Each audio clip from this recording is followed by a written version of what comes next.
Good morning. I want to show you a real quick hack, kind of a hack.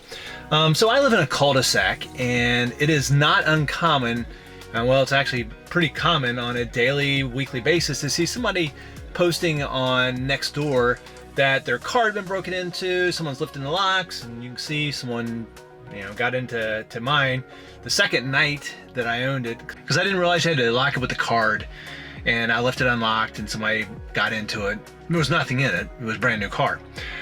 So I just want to take a quick second and show you a way that you can actually cause Sentry Mode to come on and go off on a scheduled basis. The reason why I do this is because I don't want to just leave Sentry Mode on all the time. So at about 10 o'clock at night, I want it to come on, and at 6 o'clock in the morning, I want it to go off. You have to have a couple things.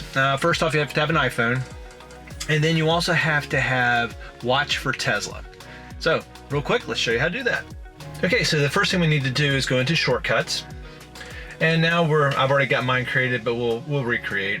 Go to automation, hit the plus, create personal automation. Then we want to do time of day. And like I said, I want it to happen at 6 a.m. So we're going to set this for 6 a.m. And then we're going to add an action. Now what we want to do is we want to go to our apps, and we want to scroll down to Watch for Tesla.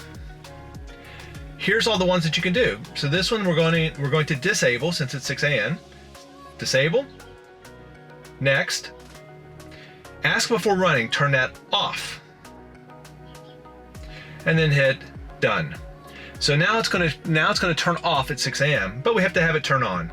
So let's go plus, create a personal time of day. We're going to have it go off at 10 p.m.